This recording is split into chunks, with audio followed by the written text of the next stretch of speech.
Hello. हाँ नहीं वही बचता है। Hello hello. हाँ सर्वेंद्र तिवारी बोल रहे हैं। जी जी दा भाई।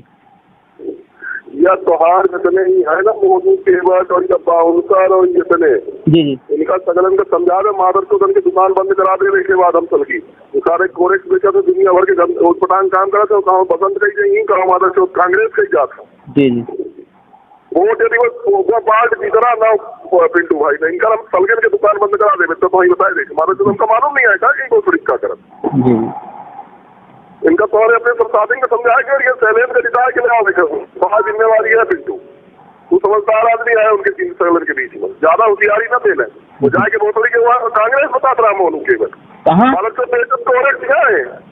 7 नंबर वार्ड में कांग्रेस बताता रहा तो मैंने कहा था भाई अरे वहाँ मोनू केवल जो है ये कहाँ बाउंसर हूँ सब चलने लायक तो इनका ये समझात है तो समझ जी इनका धंधा हमें इनके बातें चल रहा है हमारे पास जी है ना। जी जी तू समझदार आदमी है इनका समझदारी से समझा दे पहले इनके जिताए के लिए आवे थे पिट्टू जी अब जितना जो करे करा जो उनको जैसे मिले करा जो उनको छोड़े करा वो सब कहीं हो चुका अब जी पहले इनका जितावे कहीं इतना ध्यान में रखा तू जी और इनका सबका समझावा कि अब जो करे करा घूमे करा जहाँ जाए करा सब कह चुके जी है ना। जी और नहीं तो हमसे पूरा कौन न हो इसको बताए दी जी इनका तीनों को समझा दिया तो इनका सबके नंबर 2 के काम है उनका सब मालूम है कि क्या करत। जी जी बिल्कुल है ना ठीक है जितवा लेना कि मैं जितवा चलेगा। अब दादा भाई हम अकेले कहाँ कह सके थी बताई ना। अरे नहीं तू चाहे लगे थी बाकी अगर कहीं के वोटों का मिलते लागे तो अरे बार वोट तो आए जो नहीं कहीं वाला मिल जाए तो काम खत्म जानी थे मैं कहा है।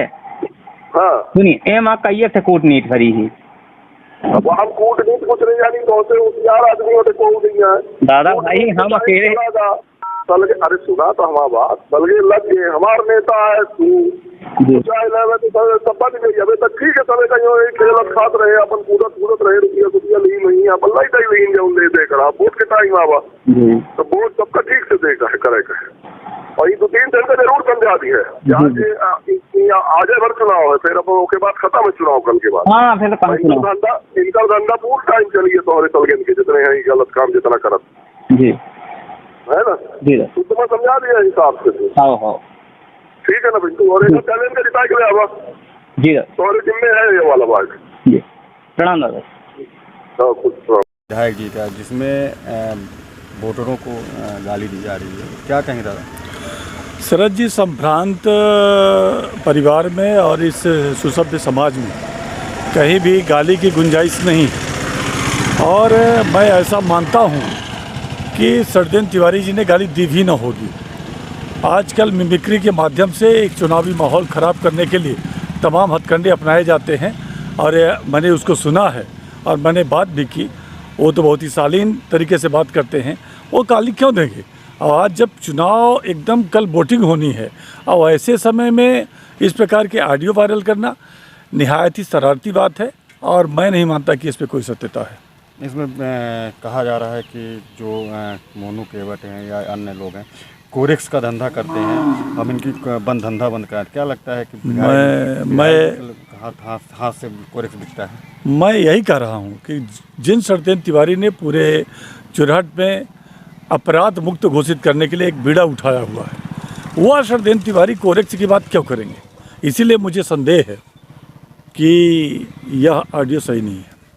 इसीलिए मेरा ये मानना है कि यह सही नहीं है क्योंकि उन्होंने पूरे चुरहट को और पूरे सीधे ज़िले को अपराध मुक्त हो जाए ऐसा प्रयास किया है। बहुत सारे मामलों में मैंने भी कोरेक्स के जो व्यापारी हैं जब मेरे पास सिफारिशें आई मैंने उनको बचाया नहीं है।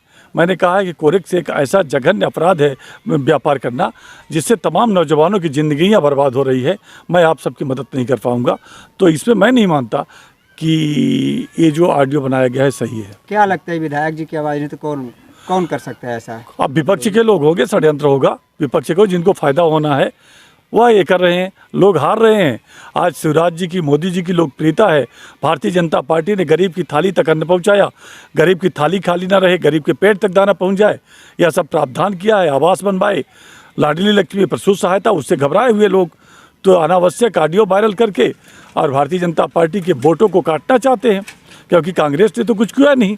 कांग्रेस ने तो केवल बंद करने का काम किया योजनाएं, चाहे आयुष्मान योजना हो, चाहे संबल योजना हो, चाहे तीर्थ दर्शन योजना हो, चाहे वो ये प्रधानमंत्री आवास के 20,000 आवास लौटाने का मामला रहा हो। कमलनाथ जी की सरकार ने यही किया। उन्होंने तो कफन और लकड़ी तक का पैसा छीन लिया जो शिवराज सिंह चौहान 5,000 रुपये देते थे। तो इस प्रकार मैं मानता हूँ यह निहायत ही शरारती बात है और सरदेन तिवारी जी पूरे चुराहट को अपराध मुक्त करना चाहते हैं, सीधी जिले को अपराध मुक्त करना चाहते हैं और शिवराज सिंह जी चौहान का, मोदी जी का जो अभियान है हम सब उसके साथ हैं। मोनू केवट द्वारा शिकायत भी की गई थाने में, कब की गई है? आज उनका भी आवेदन आया। तो मोनू केवट को शामिल कर लिया गया होगा, मोनू केवट को, और मुझे इसकी जानकारी नहीं है कि किसी मोनू केवट ने शिकायत की है। लेकिन जब लोग ऐसा कर सकते हैं, 2 दिन का मामला है, अब इस प्रकार की शिकायतें करके चुनावी माहौल खराब करेंगे।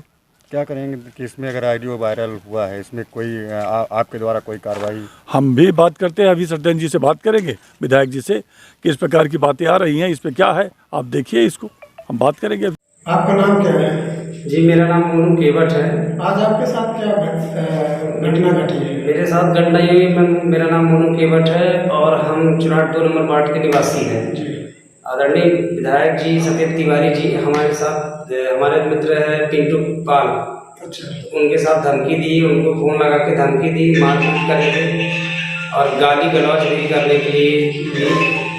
और हम बहुत दुखी हैं, डरे भी हुए हैं क्योंकि हम गरीब परिवार से हैं। हमारे साथ हमको धमकी, हमारे साथ कुछ भी घटना हो सकती है। और ये भी बोले कि वो माहौल और कोरेक्स बेचते हैं। हमको ये दुख लगा, हम कहाँ आज तक माहौल बेचे, कहाँ, वो हमको आके बताएं।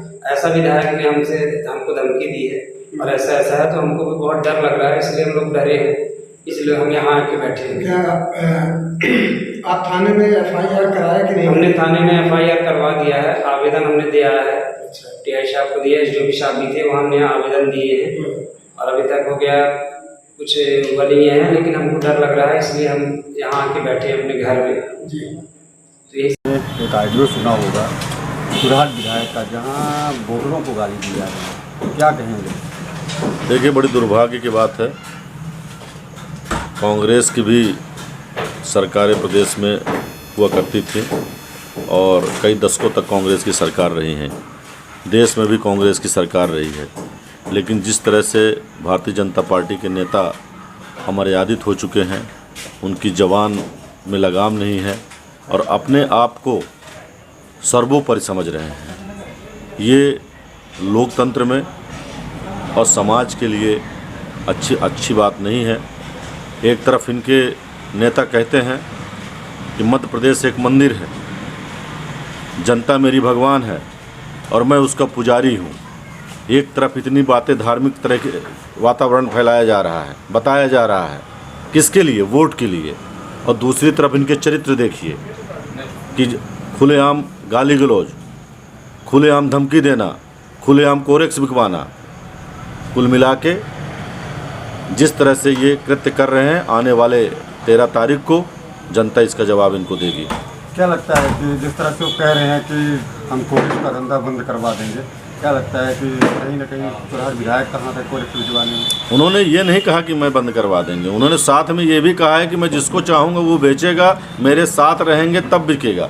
मतलब जो उनका साथ देगा तो गलत धंधे चलेंगे, अवैध धंधे चलेंगे। मैंने तो कई बार आरोप लगाया, जो रेत माफिया हैं, जो भू माफिया हैं, जो इस तरह के माफिया हैं, ये सब भारतीय जनता पार्टी के नेताओं के संरक्षण में काम चल रहा है और प्रशासन आंख बंद करके देख रहा है। और वो समय आ गया है, आने वाले समय में जो नगरीय निकाय का चुनाव होने जा रहा है, जनता को इसका जवाब देना चाहिए और मेरा ऐसा मानना है कि 13 तारीख को इसका जवाब जनता देगी। जहाँ जिस व्यक्ति को गाली गलौज दिया गया, उसने थाने में शिकायत भी किया है, कहीं ना कहीं डर है कि उसके ऊपर कुछ न कुछ हो सकता है। क्या कांग्रेस पार्टी गरीब, शोषित, पीड़ित समाज के अंतिम छोर का जो व्यक्ति है उसके साथ खड़ी है। यदि उसके साथ कुछ होगा तो पूरी कांग्रेस उसके साथ खड़ी मिलेगी आपको।